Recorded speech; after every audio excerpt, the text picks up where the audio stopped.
Hello, my name is Neil Chan and welcome to my lesson series Fingerstyle For The World, where I strive to help guitarists all around the world become better musicians.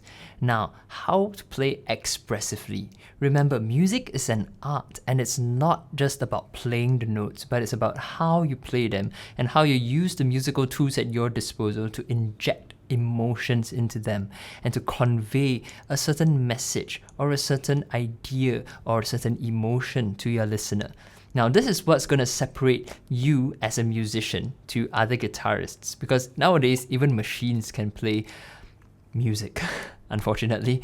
But as a musician, you have the ability to really be very expressive in your playing. And today we're going to be analyzing how you can do that yourself with a musical example, and we're going to talk about certain techniques we can use and with an exercise for you to immediately apply this to your own playing. So with that, let's get started.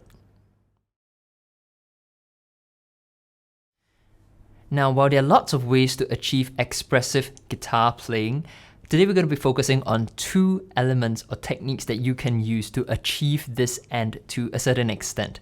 And the first is articulation, and the second will be texture. But let's focus on articulation first. Now, I talked about being able to just play notes. Guitarists all around the world can play notes. That's a given.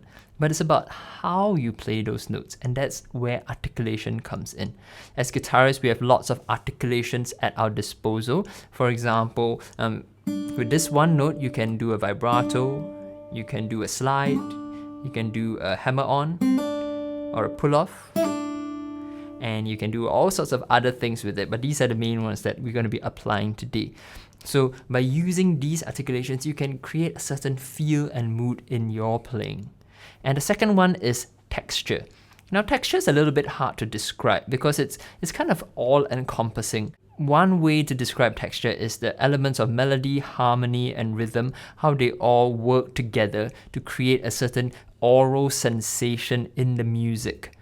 A good way to think about texture is thick versus thin texture. Okay, so let's keep things simple for today. So a thick texture would be something like this.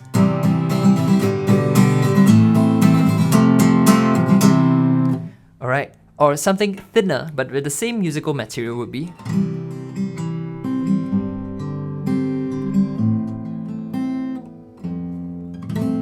Or even thinner, we have.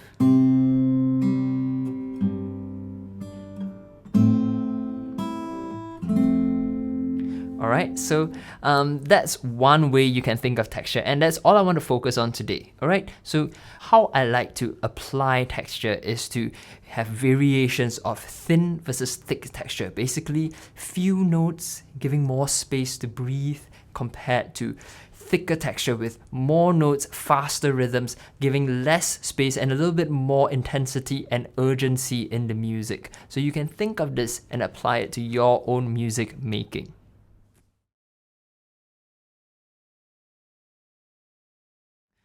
Now I'm going to demonstrate how I can apply articulation and texture in a musical example and use it to express the music, because the song that we're going to be doing today is my fingerstyle arrangement of Though You Slay Me by Shane and Shane, which is a deeply emotional song about the realities of suffering in following Christ.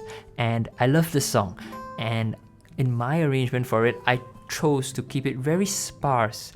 Give the notes a lot of space to breathe, let the melody really shine through, and articulate the melody with subtle bends and vibratos and pitch shifts, pitch bends to really cut through the mix of the accompanying chords and the harmonies. Let the melody really cut and shine through and sort of pierce the heart of the listener. At least that's what I try to achieve. So I have the full video. You can find the link in the description below, the full performance. But today I'm just going to play an excerpt from the chorus. So this is Shane and Shane's Though You Slay Me.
Now I hope you enjoyed that little excerpt. Notice there was so much space between the notes, and that's a very intentional, thin and open, sparse texture. When I do have melody notes, I make them really shine. Sliding up, hammer on, vibrato,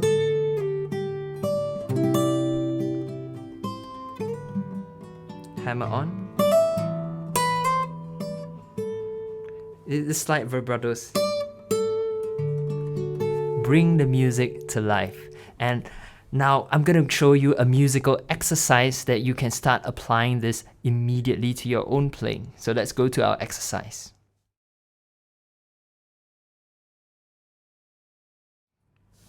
Well, I've printed it out here, but you can find it on my website as well. Links are all in the description. And this is a very simple, short little excerpt that I want you to try out yourself. Now, as you play it, you might recognize the song is basically canon in D, but in this case, we are playing it in the key of C major. But the song isn't important. Now, I've just stripped it down to its bare basics, just the melody and the bass. And this is how we start. We have a thin, open texture. You can always add in more notes later, but start thin, spacious. All right, I'm going to play it once for you. I'm just going to play it plainly. And if you can play it with me, do join me. I'll try to play it in tempo. 1, 2, 3, 4.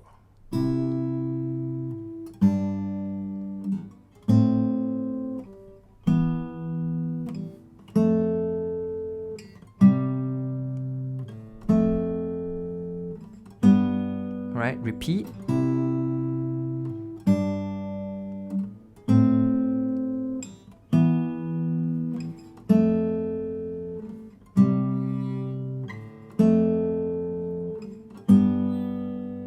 Alright, so that's plain. Now I'm gonna try to add in some little vibratos and pitch bends to the melody.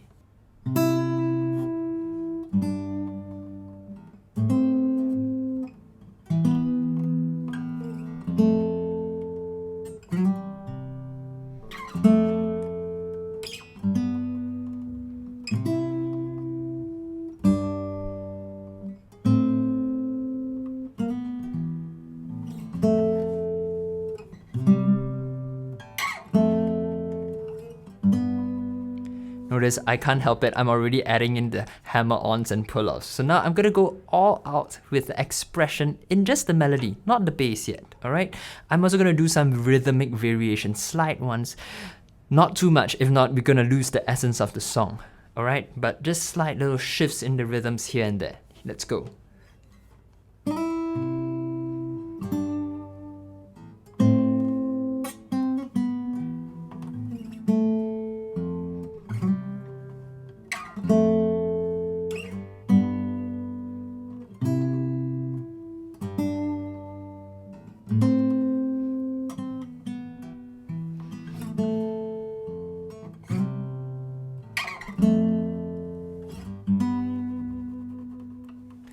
And there we have it. It suddenly has come to life. Of course, you can add in more notes as you go on, but I want you to just do it with the basic structure, all right? Just the bass and the melody first. Eventually, of course, you can play.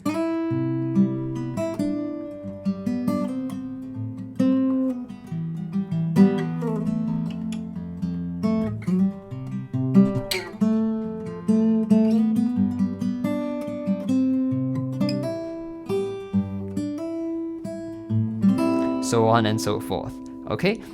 So I hope that you can download this exercise and just practice it along, all right? And let me know if you have any comments or questions. Remember, it's about applying sparse texture, articulation, and having the discernment to use these musical tools in a creative and artistic way. And that's gonna make you a musician and not a guitarist, not just a guitarist, all right? Again, let me know if you have any questions. I'll be happy to answer them and help you out. Now, I'll be sharing new music and new lesson videos every single week to help you along in your musical journey. And I hope to see you again. Until next time, goodbye.